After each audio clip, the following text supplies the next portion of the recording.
నిన్న గౌరవ తెలంగాణ రాష్ట్ర గౌరవ ముఖ్యమంత్రి గారు క్రెడాయ్ అని చెప్పని నిర్మాణ రంగ సంస్థకు సంబంధించిన ఒక ప్రొఫెషనల్ ఆర్గనైజేషన్ వాళ్ళు నిర్వహించిన సభలో మాట్లాడారు. అంతకంటే ముందు జెండా వందన పండుగ సందర్భంగా గోల్కొండలో మాట్లాడినారు. ఈ రెండు కూడా పసలేనటువంటి ఒక ప్రసంగాలు. ప్రజలకు కానివ్వండి, ముఖ్యంగా నిర్మాణ రంగంలో ఉన్న పెద్దలకు కానివ్వండి, ఏ రకమైనటువంటి ఒక విశ్వాసం కల్పించకుండా ఒక డొల్లతనంతో ముఖ్యమంత్రి రేవంత్ రెడ్డి గారు మాట్లాడి నిర్మాణ రంగాన్ని ఇప్పటికే కుదేలైపోయి చెల్లా చెదురవుతున్నటువంటి ఒక నిర్మాణ రంగంలో పనిచేస్తున్నటువంటి ఒక పెట్టుబడిదారులు కావచ్చు, దానిపై ఆధారపడినటువంటి ఒక శ్రామిక వర్గం కావచ్చు, చిన్న చితక వ్యాపారస్తులు కావచ్చు, అందరూ కూడా అతలాకుతలం అవుతున్నటువంటి ఒక తరుణంలో వాళ్ళకేమైనా స్వాంతన కలగజేస్తాడు, వాళ్ళకేమైనా విశ్వాసం కలగజేస్తాడు, వాళ్ళకేమైనా కొత్త హోప్ క్రియేట్ చేస్తాడు అని చెప్పని నమ్మినటువంటి ఒక వాళ్లకు ఆశనిపాతం లెక్క కుక్కతో ఒక గుండ్రాయి కట్టినా చక్కగా కాదన్నట్టుగా రేవంత్ రెడ్డి గారి యొక్క వ్యవహార శైలి, ఆ ప్రసంగం అంతా చూసినట్టయితే ఆయనకు విజను లేదు, విజ్డమ్ లేదు, పరిపాలన అంటే ఏం తెలియదు. ఎంతసేపటికి కేసీఆర్ గారిపైన కేటీఆర్ గారిపైన పేరు చెప్పో పేరు చెప్పకనో దుమ్మెత్తిపోయాలా, మోకా దొరికితే చంద్రబాబు నాయుడు గారి భజన కొట్టాలా. ఇది తప్ప ఆయనకి ఇంకొక దుగ్ధ కానీ సోయి కానీ బాధ్యత కానీ ఉన్నట్టుగా రేవంత్ రెడ్డి గారు వ్యవహరించలేదు. చాలా బాధ కలిగించే ఒక అంశం. నేను దయచేసి తెలంగాణలో ఉన్నటువంటి ఒక మీడియా మిత్రులకు కానీ 50 మంది తెలంగాణ ప్రజలకు కూడా నేను విజ్ఞప్తి చేస్తున్నా. ఆయన స్పీచ్ అంతా నిన్న వీడియో యూట్యూబ్లో అందుబాటులో ఉంది. My humble appeal to everybody, అందరికీ నేను చేతులెత్తి నమస్కారం చేసి మీడియా వాళ్లకు, don't take it light. Because నిర్మాణ రంగం బాగుంటే హైదరాబాద్ బాగుంటుంది, హైదరాబాద్ బాగుంటే హైదరాబాద్లో ఉన్నటువంటి ఒక లక్షలాది మందికి ఉద్యోగాలు వస్తాయి, లక్షలాది మందికి ఉపాధి అవకాశాలు వస్తుంది. It is a revenue engine. Hyderabad is a revenue engine for Telangana. ఆ రెవెన్యూ ఇంజన్కు ప్రధానమైనటువంటి ఒక కాంట్రిబ్యూటరు రియల్ ఎస్టేట్ రంగం, నిర్మాణ రంగం. దాన్ని చెల్లా చెదురు చేసినట్టుగా నిన్న మాట్లాడింది తప్ప ఏమాత్రం కూడా ఆశ్వాసన కల్పించలేదు. కాబట్టి it's a very very important speech. ఏం మాట్లాడుతున్నాడు, ఏం ఆశ్వాసన ఇస్తూ ఉన్నాడు, ఏమి నమ్మకం కలగజేస్తుండ అనేటువంటి ఒక అంశం మీరైనా తెలుసుకోవడం కోసమైనా సరే నేను విజ్ఞప్తి చేస్తున్నా. ఇది గూగుల్లో కొడితే ఆయన స్పీచ్ ఆడియో వినొచ్చు, వీడియో వినొచ్చు, టెక్స్ట్ కూడా బహుశా అందుబాటులో ఉంటుంది, పేపర్లలో వచ్చి ఉంటుంది. దయచేసి చదవండి. ఇది సొల్లు పురాణం. ఒక విజన్ విజ్డమ్ ఉన్నటువంటి వాడు ఎవడు కూడా, ముఖ్యమంత్రి కుర్చీలో కూర్చున్నటువంటి వాళ్ళు, బాగా బాధల్లో ఉన్నటువంటి వాళ్ళు, కుదేలైపోతున్నటువంటి ఒక నిర్మాణ రంగానికి సంబంధించిన వాళ్ళతో మాట్లాడినప్పుడు కాన్ఫిడెన్స్ కలిగించాలా, కొత్త ప్రాజెక్టులు ఏమొస్తున్నాయో చెప్పాలా, కొత్త ఉపాధి రంగంలో వస్తున్నటువంటి ఒక వెసులుబాట్లు కానీ ఆపర్చునిటీస్ కానీ ఏంటి అని చెప్పాలా, ఏ దేశాలు ఏ పెట్టుబడిదారులు ఎక్కడెక్కడి నుంచి వచ్చి ఇక్కడ పెట్టుబడులు పెట్టబోతా ఉన్నారు, వాట్ ఈస్ ద విజన్ అని చెప్పని దాన్ని ఆవిష్కరిస్తే కొంత కాన్ఫిడెన్స్ వచ్చి పెట్టుబడులు పెట్టే అవకాశం ఉంటుంది. అదేమీ లేకుండా కేవలం కేసీఆర్ గారిపైన కేటీఆర్ గారిపైన దుమ్మెత్తిపోయాలా, పరోక్షంగా ప్రత్యక్షంగా చంద్రబాబు నాయుడు గారికి భజన కొట్టాలా, గురుదక్షిణ చెల్లించుకోవాలన్నట్టుగా మాత్రమే నిన్న వ్యవహరించినటువంటి ఒక తీరును తీవ్రంగా ఖండిస్తూ ఉన్నాం. మొత్తం ప్రసంగం అంతా కనుక మీరు చూసినట్టయితే ఇది ప్రసంగ పాఠం. దాదాపు నేను ప్రింట్ తీసుకుంటూ 20 పేజీలు ఉన్నది. ఈ 10-20 పేజీల ప్రసంగ పాఠాన్ని మీరు కేర్ఫుల్గా కనుక చదివినట్టయితే రేవంత్ రెడ్డికి విషం ఎక్కువ, విషయం తక్కువ అని చెప్పని స్పష్టంగా దీంట్లో కనబడుతుంది. విషం ఎక్కువ, విషయం తక్కువ, విషం ఎక్కువ, విషయం తక్కువ ఆయనకు. ఇది స్పష్టంగా ఈ ప్రసంగంలో కనబడ్డది అని చెప్పని నేను మనవి చేస్తూ ఉన్నాను. విఘ్నులైనటువంటి ఒక మీడియా పెద్దలు కావచ్చు, లేకపోతే పారిశ్రామిక రంగంలో ఉన్నటువంటి ఒక ఆ మీటింగ్లో లేని పెద్దలు కావచ్చు, తెలంగాణ సమాజం కావచ్చు, దయచేసి ఈ విషయం ఎక్కువ ఉన్నటువంటి పెద్ద మనిషి, విషయం లేని పెద్ద మనిషి చేస్తున్నటువంటి ఒక మోసం, the way he is destroying the economy of Telangana, ఇది దయచేసి తెలుసుకోవాలని చెప్పని ఈ సందర్భంగా నేను తెలియజేస్తా ఉన్నాను. గుండె మీద చేయబెట్టుకొని రేవంత్ రెడ్డి గారు చెప్పాలా, ఎవడు బాధ్యుడు? ఒకప్పుడు కేటీఆర్ గారు మున్సిపల్ శాఖ మంత్రిగా ఉన్నప్పుడు, కేసీఆర్ గారు ముఖ్యమంత్రిగా ఉన్నప్పుడు 10 ఏళ్ల కాలంలో నిర్మాణ రంగం భారతదేశంలోనే మిగతా మెట్రో నగరాల కంటే కూడా ఎందుకు అత్యంత అద్భుతంగా అభివృద్ధి చెందింది? రేవంత్ రెడ్డి వచ్చిన తర్వాత ఎందుకు ఈరోజు నిర్మాణ రంగం అంతా కూడా కుదేలైంది అని చెప్పని ఒక నిష్కర్షగా ఏ రకమైనటువంటి ఒక భేషజాలు లేకుండా ఈ ప్రశ్న గనక మనం వేసుకున్న సమాధానం కనబడుతుంది. వీటికి కారకుడు కేవలం రేవంత్ రెడ్డి. రేవంత్ రెడ్డి యొక్క సొమ్ము పురాణం, రేవంత్ రెడ్డికి ఉన్నటువంటి ఒక నెగటివిటీ, పాముకు కోరల్ల విషయం ఉంటే ఈయనకు నరనరాన విషయం, ఆ విషయమంతా తెలంగాణ సమాజం మీద చిమ్మినాడు. కేసీఆర్ అండ్ కేటీఆర్ గారి పైన చిమ్మేటువంటి ఒక ప్రయత్నం చేసినాడు. తదనంతరం జరిగినటువంటి ఒక పర్యవసానం పారిశ్రామిక రంగం, నిర్మాణ రంగం అయినటువంటిది మొత్తం కూడా కుదేలైనటువంటి ఒక పరిస్థితి. బ్రాండ్ హైదరాబాద్ అటు ఐటీ రంగంలో, ఫార్మా రంగంలో, రియల్ ఎస్టేట్ రంగంలో న్యూయార్క్, డల్లాస్కు ధీటుగా హైదరాబాద్ రంగాన్ని తీర్చిదిద్ది ఒక గ్లోబల్ డెస్టినేషన్ ఫర్ ఇన్వెస్ట్మెంట్స్ అని చెప్పని కేటీఆర్ గారి నేతృత్వంలో హైదరాబాద్ అభివృద్ధి చెందితే ఎందుకు ఇవాళ డిఫ్లేషన్ దిశగా ఇవాళ తెలంగాణ ఆర్థిక వ్యవస్థ దిగజారుతున్నదో రేవంత్ రెడ్డి సమాధానం చెప్పవలసిన అవసరం ఉంది. అది చెప్పాలా నిన్న మీటింగ్లో ఏమాత్రం కూడా. ఎందుకు ఇవాళ ఆర్థికంగా రెవెన్యూ రిసిప్ట్స్ ఎందుకు తగ్గిపోతా ఉన్నాయి? 2 ఏళ్ల కాలంలోనే 2,20,000 కోట్ల రూపాయల అప్పులు ఎందుకు తెచ్చుకున్నాడు? తెచ్చిన ఈ అప్పుల వల్ల ఎవరికి ఏ రకమైన లాభం చేసిండు, ఏ ఇన్ఫ్రాస్ట్రక్చర్ బిల్డ్ చేసిండు అంటే సమాధానం లేదు. కేవలం బట్టగాల్చి మీద వేసి ఇవాళ ఢిల్లీకి సంచులు మోయటంలో ఉన్నటువంటి ఒక బిజీ, ఇవాళ కుదేలవుతున్నటువంటి ఒక నిర్మాణ రంగాన్ని కానీ, పారిశ్రామిక రంగాన్ని కానీ, దిగజారుతున్నటువంటి ఆర్థిక వ్యవస్థను బతికించేటువంటి ఒక ప్రయత్నం రేవంత్ రెడ్డి గారు చేయలేదు. నేను 2-3 మీకు చూపెట్టదలుచుకున్నా. ఇవాళ జిహెచ్ఎంసీలో తగ్గిన భవన నిర్మాణ అనుమతులు, హెచ్ఎండిఏ వాళ్ళు అనుమతులు ఇవ్వరు, ఆదాయం పెంచరు, హెచ్ఎండిఏలో పడికేసినటువంటి ఒక planning. Builders in limbo as jurisdiction tangle stalls layout approvals post HMDA expansion. A paper చూసినా మీరు కనుక ఒక శోధన చేసినట్టయితే మొత్తానికి మొత్తం నిన్న మాట్లాడినాడు, పాలసీ పెరాలిసిస్ గురించి మాట్లాడినాడు. పాలసీ పెరాలిసిస్ ఉండొద్దు, ఏ ప్రభుత్వాలు మారినా పాలసీలు యథాతథంగా కొనసాగించాలని చెప్పని. మరి ఆ తెలివేదో, ఆ సో ఏదో పాలసీలు ఎందుకు పండబెడతా ఉన్నావు రేవంత్ రెడ్డి?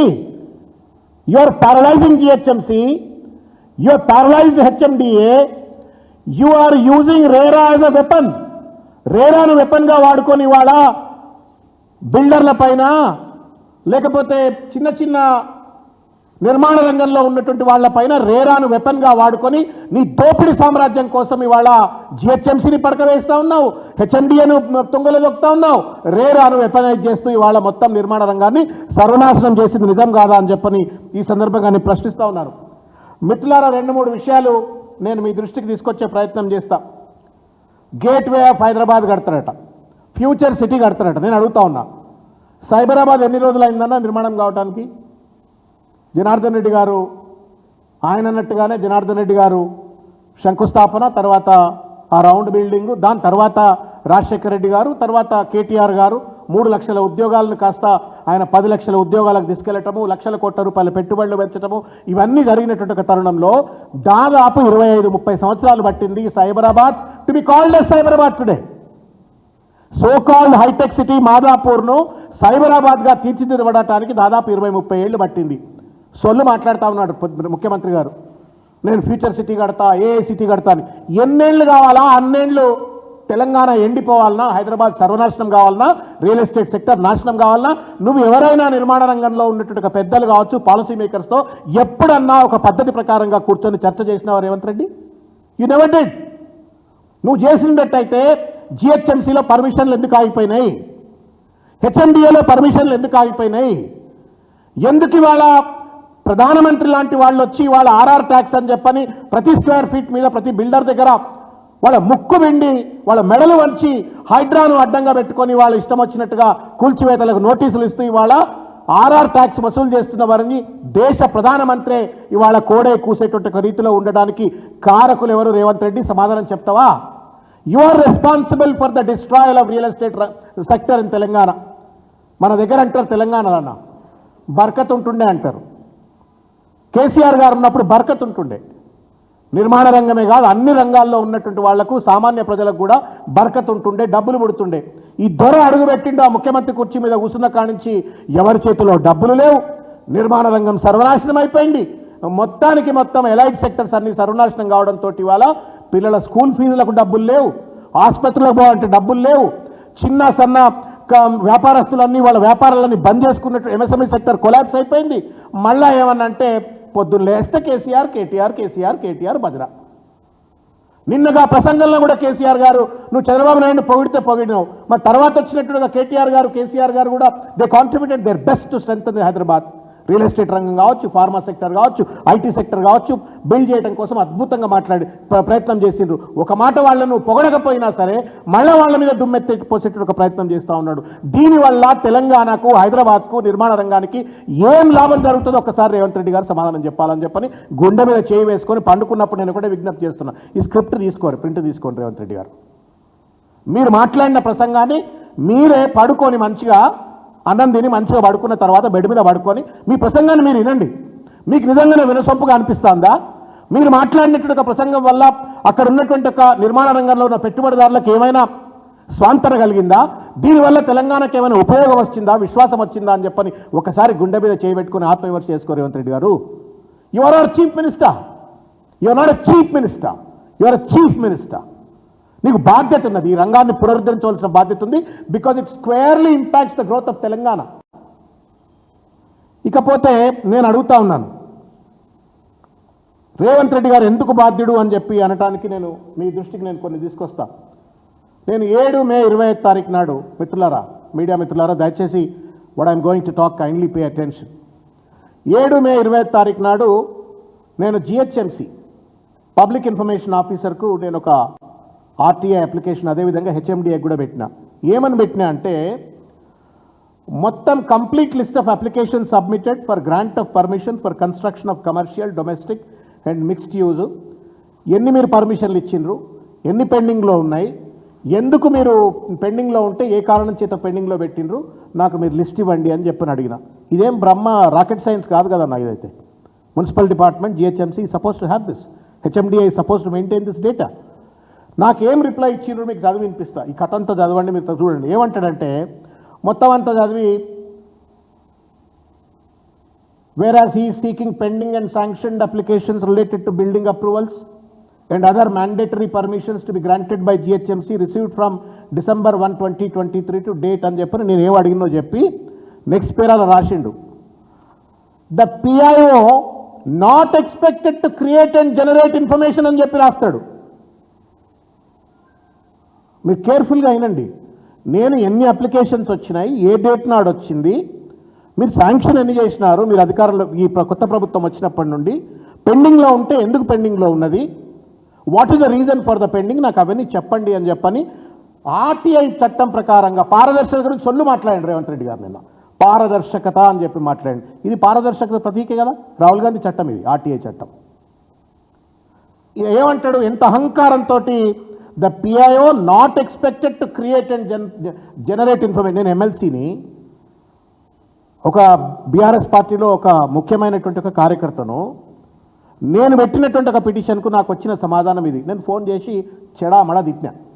ఏం తమాషా చేస్తున్నారా మీరు, is this the way that you respond, which RTI section has necessitated you, permitted you to give me an answer like this అంటే నేను దాన్ని రెక్టిఫై చేస్తాను సార్, నేను మళ్ళీ చేస్తాను అని చెప్పని ఇచ్చింది. ఏమిచ్చిండే అంటే అది కూడా ఇంద్ర మీరు మళ్ళా. With regard to the details list of applications submitted under commercial, domestic, mixed use of it, it is informed that the detailed information as sought is not readily available with this office. However, the information is being obtained from the online application and will be submitted in due course of time. నెల రోజుల్లోపు information submit చేయాల్సిన ఒక అంశాన్ని మేము due course ఇస్తామని చెప్పని పక్కన పెట్టిండ్రు. నిజంగానే ఈ ప్రభుత్వం, ఇదే హెచ్ఎండిఏ రెస్పాన్స్, ఇదే జిహెచ్ఎంసీ రెస్పాన్స్. వందల వేల అప్లికేషన్లు ఇవాళ కొత్త వెంచర్ల లాంచ్ల కోసం కావచ్చు, కొత్త బిల్డింగ్ కన్స్ట్రక్షన్ల కోసం కావచ్చు, పర్మిషన్లు పెట్టుకుంటే ఎందుకు రేవంత్ రెడ్డి ప్రభుత్వం పర్మిషన్లు ఇస్తలేదు? పర్మిషన్లు ఇవ్వాలంటే ఆర్ఆర్ ట్యాక్స్ ఎందుకు వసూలు చేస్తూ ఉన్నారు? విచ్చలవిడిగా ఇవాళ బిల్డర్ల పైన, చిన్న చిన్న ఇండ్లు కట్టుకునేటువంటి వాళ్ళపైన దోపిడికి ఎందుకు పాల్పడతా ఉన్నాడో రేవంత్ రెడ్డి గారు సమాధానం చెప్పాలి. మీరు జిహెచ్ఎంసీలో పర్మిషన్లు పెండింగ్లో పెట్టినారు, హెచ్ఎండిఏలో పర్మిషన్లు పెండింగ్లో పెట్టేసినారు.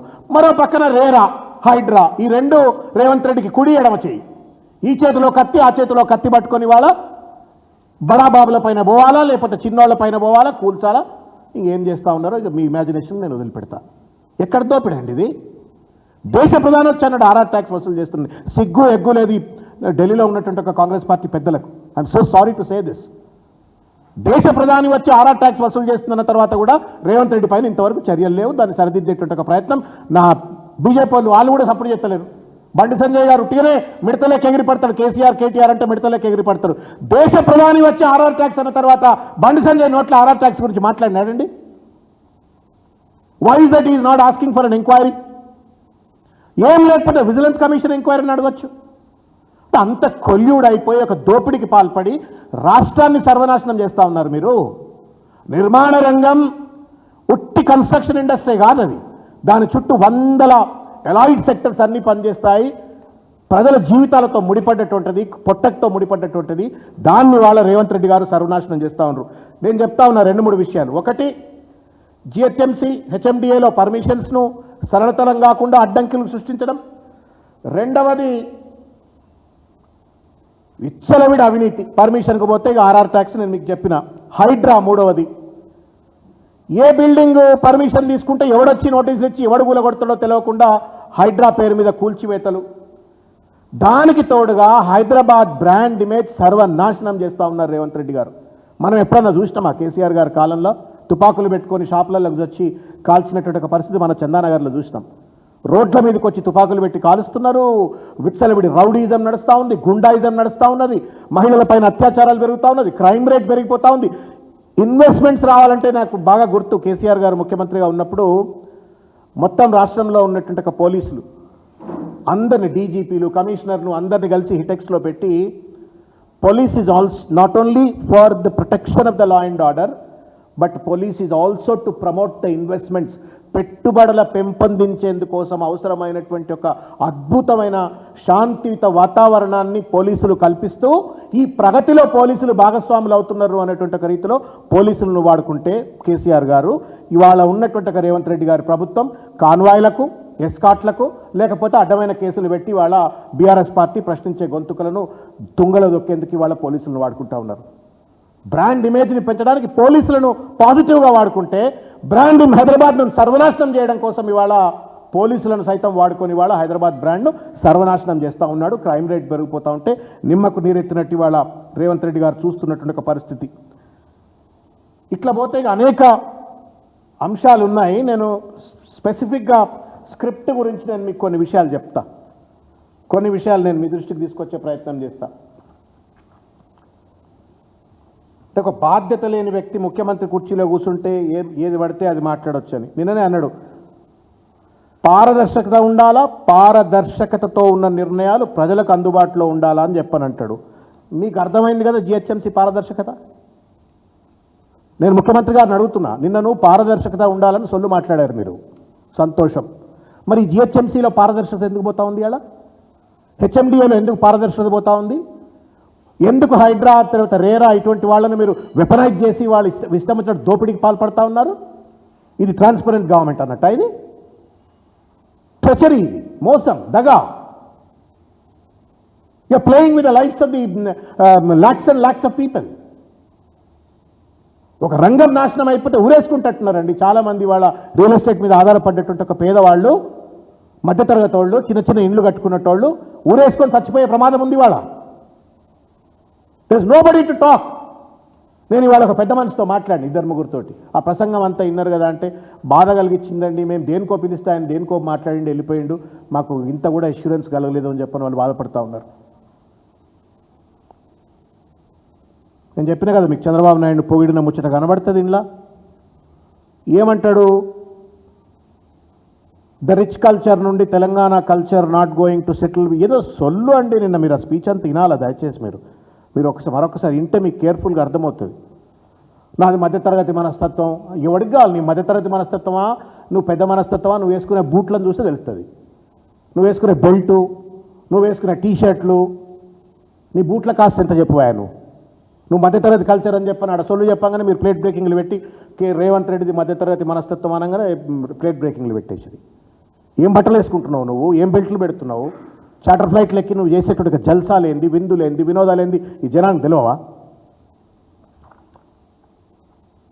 ఉన్నంతలో సర్దుకపోతాడట, దుప్పట్టున్నంతనే కాళ్ళు దాచుకుంటాడట.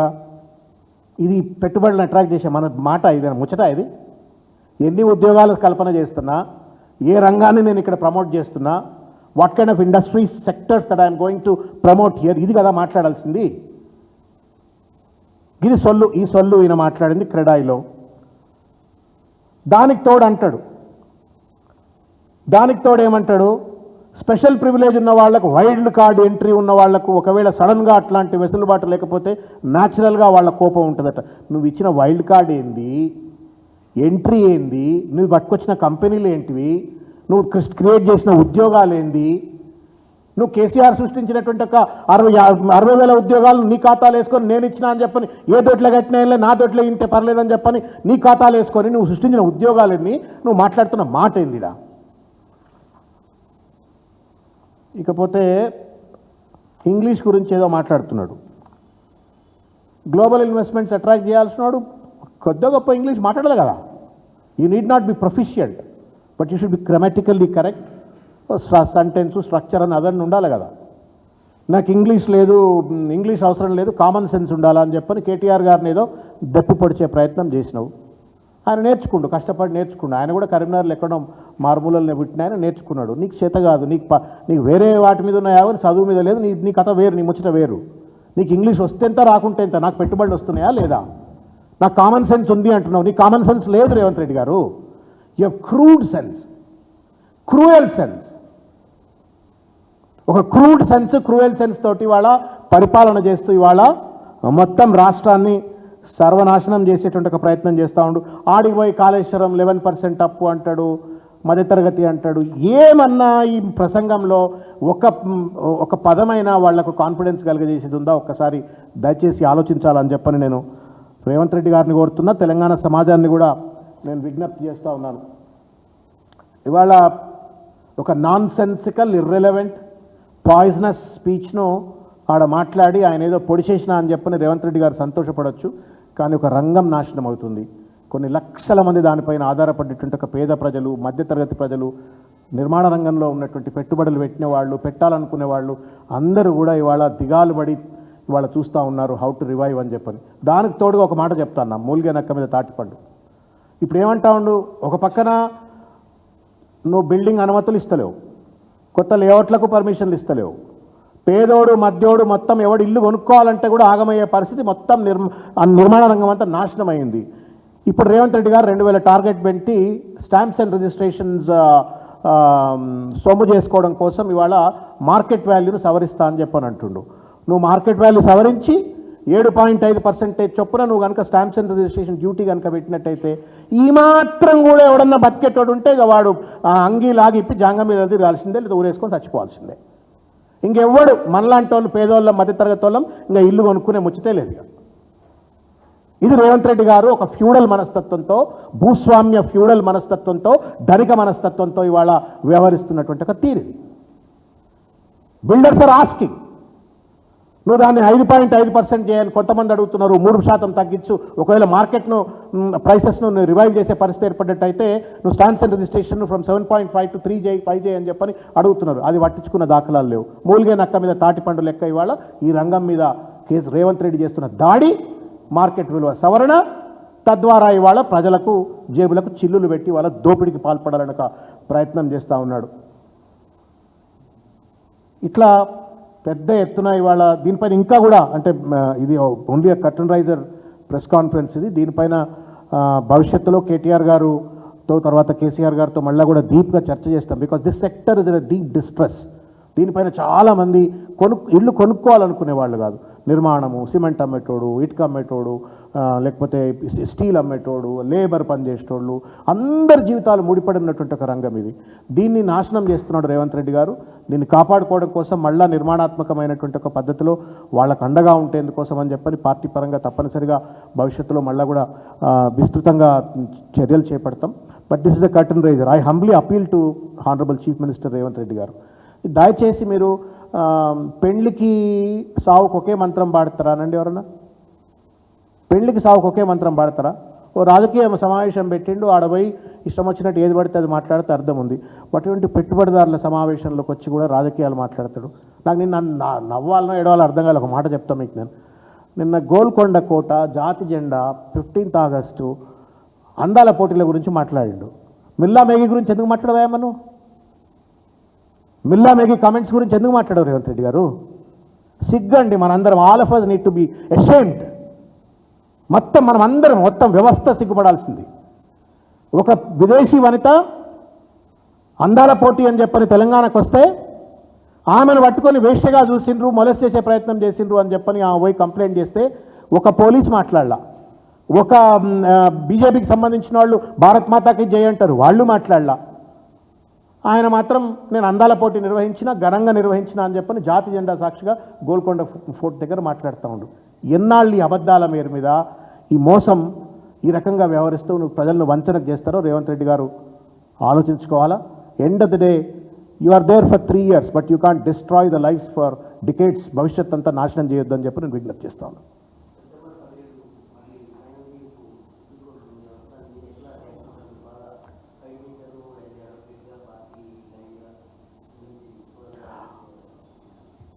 అన్న, నేను ఎలాబొరేట్గా మళ్ళీ ఆర్డర్కి వస్తే నేను మాట్లాడతా. బట్ ఫ్యాక్ట్ ఏంటంటే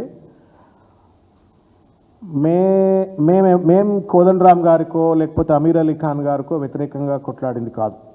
it is not against the individuals, it is against the unconstitutional interpretation made by the governor. భారత రాజ్యాంగంలో ఉన్నటువంటి ఒక అధికారాలను, అంశాలను ఉల్లంఘించి గవర్నర్ గారు అనుసరించినటువంటి ఒక దుశ్చర్యకు వ్యతిరేకంగా ఇది ఒక రాజ్యాంగబద్ధమైన పోరు తప్ప ఇది వ్యక్తులకు వ్యతిరేకంగా పోరు కాదు. ఐ విష్ కోదండరామ్ గారికి రేవంత్ రెడ్డి గారు ఇవ్వదలుచుకుంటే ఇంకా పెద్ద పోస్టులు ఇవ్వచ్చు, అమీర్ అలీ ఖాన్ గారికి ఇవ్వచ్చు. కానీ వాళ్ళని అడ్డం పెట్టి ఇవాళ ఒక బీసీ, కేసీఆర్ గారు ఒక మోస్ట్ బ్యాక్వర్డ్ క్లాస్ ఎంబీసీని ఎమ్మెల్సీగా పంపించిండు, దాసోజు శ్రవణ్ను. ఎరుకల బిడ్డ, సామాజిక వర్గానికి చెందిన ఒక గిరిజన బిడ్డ కుర్రా సత్యనారాయణ గారిని, వాళ్ళ గొంతులను కోస్తూ రాజ్యాంగాన్ని తుంగలో దొక్కుతూ రేవంత్ రెడ్డి గారు, అటు బీజేపీ తమిళసాయి గారు, బీజేపీ పార్టీ వాళ్ళు ఆడుతున్న ఆటలో నేను బలిపశువు అయినా కోదండరాము, తర్వాత అమీర్ అలీ ఖాన్ కూడా బలిపశు చేసిండ్రు. And this end of the day ఈ మొత్తం వ్యవహారం మీరు అందుకే క్రొనాలజీ చూడాలి. నేను మీకు ఎప్పుడైనా కావాలంటే మీ క్రొనాలజీ డాక్యుమెంట్ షేర్ చేస్తా. కేసీఆర్ గారు 31 జూలై తారీఖు నాడు నామినేట్ చేసినప్పటి నుండి మొదలుకుంటే మొన్న 14వ తారీఖు నాడు వచ్చిన జడ్జిమెంట్ అంతా కనుక చూసినట్టయితే ఎట్లెట్లా మా రాజ్యాంగబద్ధమైన హక్కులను కాలరాసేటువంటి ఒక ప్రయత్నం అటు గవర్నర్ వ్యవస్థ, అటు ముఖ్యమంత్రి వ్యవస్థ, రేవంత్ రెడ్డి గారి నేతృత్వంలో ఇవంతా ఎట్లా నాటకాలు ఆడినరు అనేది స్పష్టంగా కనబడుతుంది. బట్ ఏది ఏమైనప్పటికీ సత్యమేవ జయతే, రాజ్యాంగం గెలవాలని చెప్పని మేము అనుకుంటున్నాము. And we hope that September 17th will be a best day, not just for us. మాకేదో దీనివల్ల ఒరుగుతుంది అని కాదు, కానీ రాజ్యాంగం నిలబడాలా, రాజ్యాంగంలో ఉన్న సంప్రదాయాలు నిలబడాలా, గవర్నర్ వ్యవస్థలను, ముఖ్యమంత్రి కుర్చీలను ఎట్లా పడితే అట్లా ఎవరు పడితే వాళ్ళు చిల్లర మల్లరగా వినియోగించుకోకుండా సుప్రీంకోర్టు ఒక గట్టి తీర్పు ఇస్తుందేమో అని చెప్పని ఎదురు చూస్తున్నాం. Thank you.